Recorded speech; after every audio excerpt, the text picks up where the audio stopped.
How's camp? Good. I know you guys are.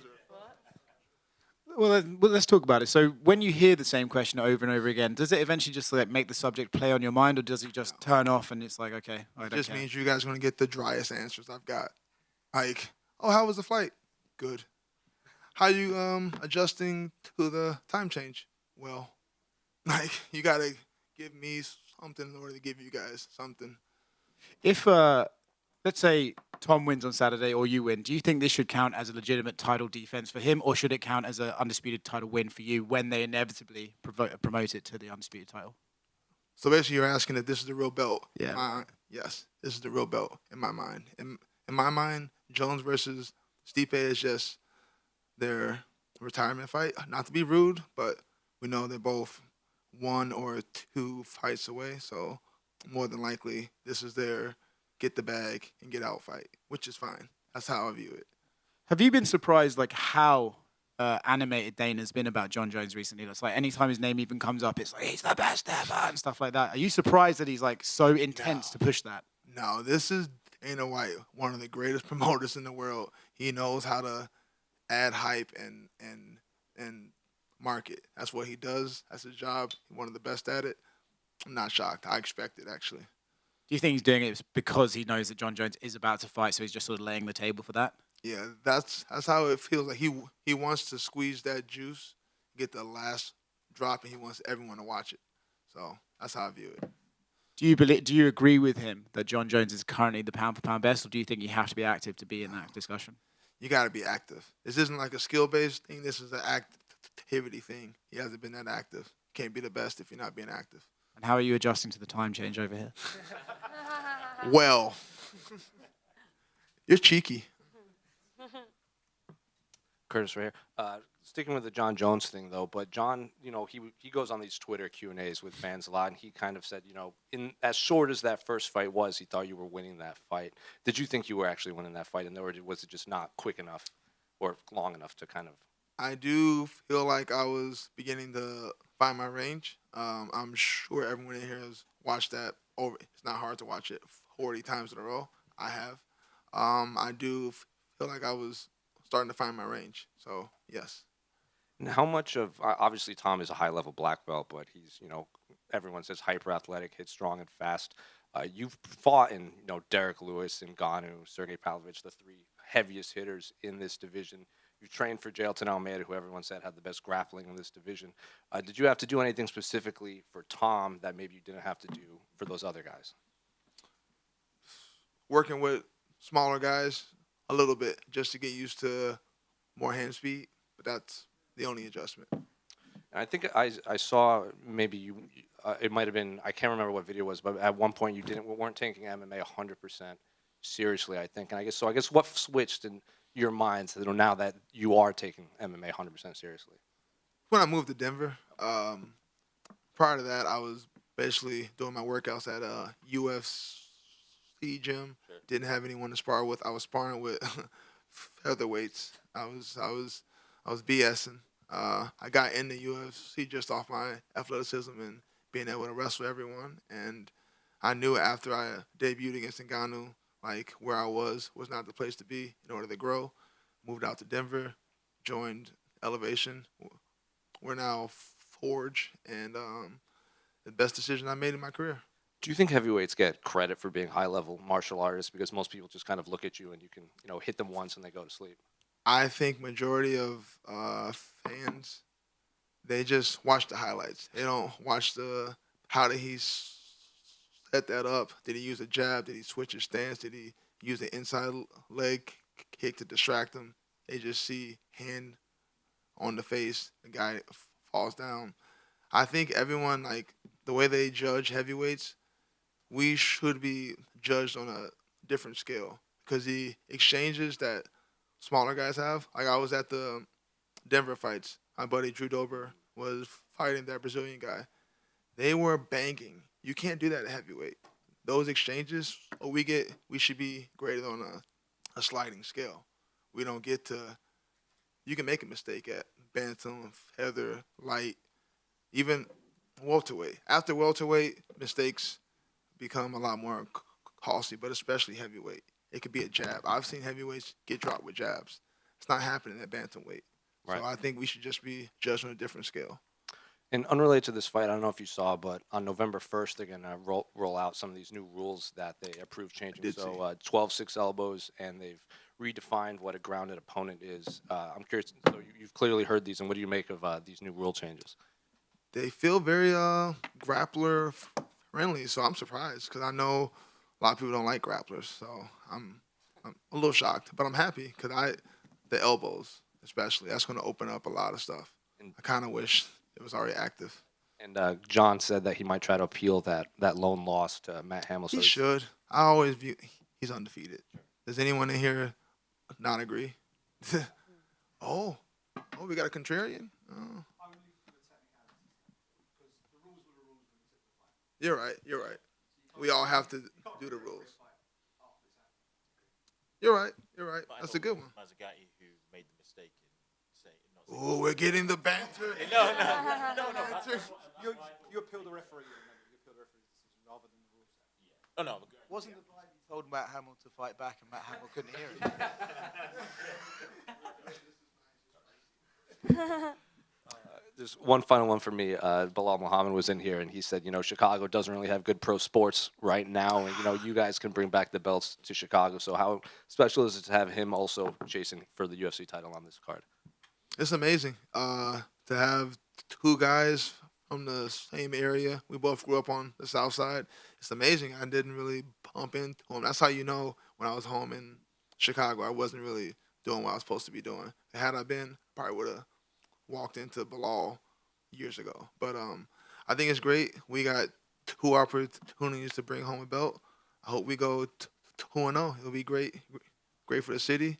And in terms of Chicago sports, I believe in the Bears. This is the most excited don't you do that. This is the most excited I've been as the Bears fan in my adult life. You think they're better than the Lions? No, not better. I want growth. We don't got to win the division. I want growth. Curtis, what have you made of Tom's performances since that first fight in 2022? He's shown devastating knockout power on the feet, and I think a lot of people expect your game plan to be take him down and expose him with those vicious elbows like you usually do. But would part of you like to stand and bang and try and surprise people? I'm going to be organic. I don't enter fights with a game plan like I have to do this, I need to do it. That's how you walk into traps because then it seems a lot more premeditated. I don't have plans like that. I just want to be in position. So if the takedown is there, I go for it. If it's not there, I'm not going to force it. And I do believe I can beat him on the feet. I don't believe I have to get a takedown. It would be nice because that's my world, but I can hang out on the feet too. Are you used to being in enemy territory now as well? You did it once before 2 years ago. Does it feel business as usual now? I've done it a bunch of times. I come from a wrestling background. I love going to other high schools, other colleges, and when their fans are booing you, I love that. I feed off that. In the UFC, it's a lot different. I can't hear you guys. You know that, right? I can't hear a thing anyone's saying. I've been to Australia, fought Mark Hunt. Didn't hear anything the fans were saying. We were prepared to go to Brazil. No offense, I've heard the Brazilian fans are a little scarier than the British fans. So if I wasn't scared of the Brazilians, I'm not scared of Brits. And there's a lot of stories away from this fight in the heavyweight division as well, like the guys I mentioned, John Jones there, looming over everything. But we also have Alex Pereira's inevitable move to the heavyweight division as Bad well. idea. Bad idea for him. Him, I'll give you my premeditated plan. I'm going to shoot immediately. Why would I give him any chance to knock me out on the feet when I know I can take him down at will? And he has to know that. I think he's looking for a specific heavyweight, not any heavyweight. He has matchups against. I could see him beating guys like Tai. We watched him sparring Tai Tuivasa. Maybe some other guys in like the bottom of the top 15, but you give him a top 5 guy with some real weight, he's not winning. When you mentioned shooting straight away, would part of it being your mind the fact that he has a devastating flying knee when we kind of look at the Masvidal I'm gonna eat Askren that knee. situation? You could I eat ate that. one from Alistair. You think he throws harder knees than Alistair? I know he got the aura going on right now, but I ate a knee from 265-pound Alistair. I'm good with eating knees. So would you welcome Yes. in Alex Pereira to the heavyweight division if you win on Saturday Yes. night? I know this is what everyone wants to hear. Yes, I would fuck up Alex Pereira. It's not because he's not good. I'm heavier than he is. Just a heavyweight, gravity, weight matters. It's not a skill based. That's just how it is. Curtis here to your left. Obviously, second time in the UK. What's the reception been like? It's been cool. We walked around a little bit, ran in the fans. They've all been respectful, very nice. Even the ones who are like, "Oh, I'm rooting for Aspinall, but you're a good guy." That's cool with me. That's all I want. I just want respect. You don't have to root for me. You don't have to like me. Respect. And what do you make of the UK fans in comparison to other fans? You mentioned it there. You fought Australia. in Perth, I believe. Yeah. And you obviously fought Jai Elton in Brazil recently. So No, I wanted to. Originally, we were going to go to Brazil, but then I got of injured. course, of course. Yeah, it was Sorry. Miami, but I was prepared for that, and I was expecting that to be the worst ever. But yeah, British fans, you guys, you're cool. I mean, obviously, I know you're gonna, oh fuck you, da da da. I can't hear you It's a guys. good impression. I can't hear. I dream about it. But yeah, I can't hear you guys, but I expect it. No hard feelings. It is what it is. It would be the same thing if he was in Chicago. And I don't want my fans to be disrespectful. And I'm sure that's not what he wants. But fans are fans. They're drinking. It's cool. And you mentioned it earlier there that you think that John and Stipe's fight is going to be their swan song. They're going to bow out their careers. Would it be a bit disappointing for you that if you win the title and then John sails off into the sunset and not have the opportunity to beat potentially the greatest fighter of all time? A little disappointed, but I'm not going to be that sad. I have the belt, got money, another fight potentially down the line, more money. I'll be happy. I'll be straight. And final one, are you and Tom going to share another beer after this fight? I'd like to. Like I said, respectable guy, got no beef, got no animosity. These are my favorite type of matchups where it's all skill. We'll see who's best. Curtis, just to piggyback on that question, talk to me about your memories from that beer shared with Aspinall, because it felt like even at the end of that fight, it's unfinished business. So when you're sitting there sipping a beer with him, is that what it felt like to you? Yeah, I knew he was. How old is he now? He's a few years younger than me. I knew he'd be back. I knew he would get healthy. You guys have great health care out here. It's free. That's dope. Like I said, I knew he'd be back, and I knew he'd most likely have to scrap again. I didn't think it'd be over the belt, but I knew he would have to scrap again. And Tom's created something of a heavyweight super camp down his ways. When you're looking at that, you spoke earlier about the people you've had to train with in the past. Are you quite envious of the team he's built, and are you hoping to build something like that over your side of the pond? It would be nice. I win this, I get the belt, I have the resources. No, you're good. I have the resources to hire guys, bring them out. But right now, the guys I'm working with, I think they're the best in the world. They've helped me get here, so I'm good with those guys. Curtis, straight in front of you here, sir. It's been a long road to get to this title fight from that debut in Croatia back in 2016. You've been very close to earning yourself a title shot, and it just hasn't quite worked out for you in those individual fights. Were there any moments over the course of that time where you sort of sat down and wondered whether it ever would happen for you?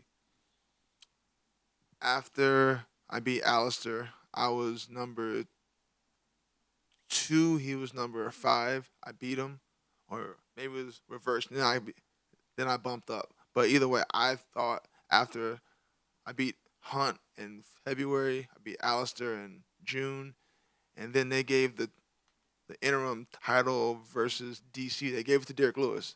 They didn't do it based off skill because he had just fought with Ngannou. I don't know if you guys watched that fight. Not much of a fight. He got that fight because he gives funny interviews, and I don't. That's what it is. If this was skill-based, if this was meritocracy-based, I had a better year leading up to that. Who should get the title fight? Should have been me. That was when I was probably the most like, what do I got to do? But then that's why I took the rematch with Ngannou. I thought, okay, I gotta get in there. I gotta beat Ngannou. Didn't work, but that's what I was hoping to do. I knew I had to make a splash, and I know also that I lose opportunities because I don't get online and say funny, weird stuff. I don't post uh, craziness. I don't give wild post fight interviews. I understand that. I understand it puts me at a disadvantage, but it's not who I am.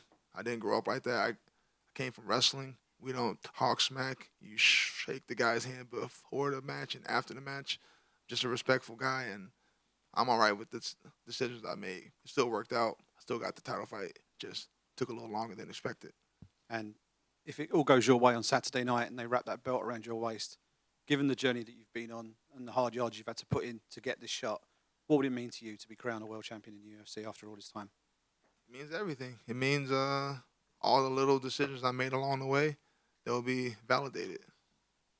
Brilliant. Thanks a lot. Curtis back here. 2 years ago, we were actually there at the O2 when you fought Tom Aspinall, and the crowd was absolutely crazy. But is there a part of you that would have wanted this rematch in the United States, or does location not affect you?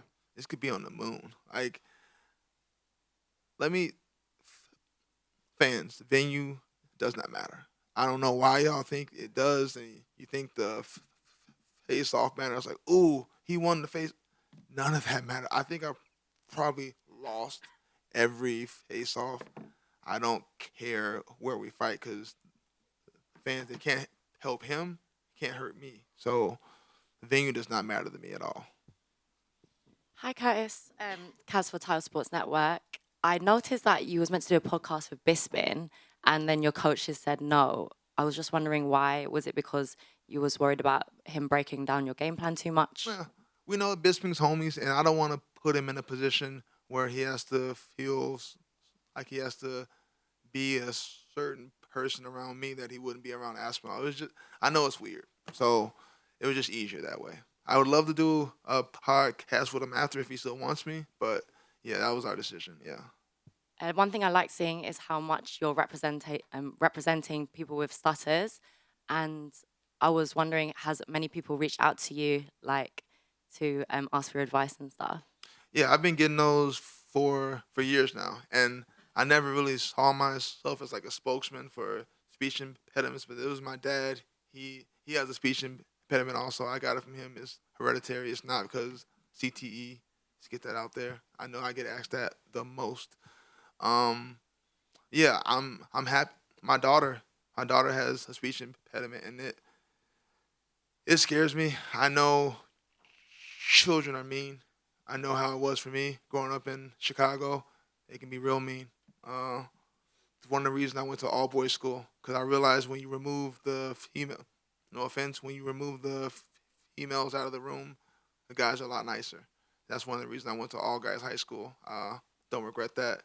But yeah, I hope other people, young people, old people, anyone with a speech impediment, or anyone who has a connection with anyone with a speech impediment, hope you can look at me and see that you can do whatever you want to do. Like if you want to be a police officer, my dad's a cop, or just retired. If you want to be whatever, teacher, astronaut, you can. Just a speech impediment. It's just don't allow people in their like. I used to allow people when they would ask me my name, and I go, and they look at me like, "Are you special? Do you not know how to pronounce your own name?" It used to like make me feel some type of way. Now I judge them like, "Are you that ignorant that you think me as a grown man I don't know how to pronounce my own name? I have a speech impediment." I've gotten over it, but it took me a while until like 27, 28. Doing these interviews helped also. I was a kid in high school. I wouldn't raise my hand if I knew the answer because I was embarrassed. Like I didn't want people to laugh and all that stuff. I just want those people that also have a speech impediment to know that if people are laughing at you, it doesn't mean anything about you. It means a whole lot more about them and their character. That's amazing, and it's great representation, so thank you. My last question was, you posted on your Instagram about our crisp flavors. I was wondering, did you try any? Because you said that it was nasty, but cheese and onions banging, actually. I was scared to eat it. You were scared. I was scared to try it. But I'm real picky. I'm super basic. Like back home, hamburgers, hot dogs, Alfredo. I'm picky. I eat like an 8-year-old. So don't don't use me as your skill for all Americans. Like I know my brother, he's gonna eat everything when he gets here. He'll be here Friday. He's gonna eat everything. He always does. We're different. So Thank you. Good luck for Saturday.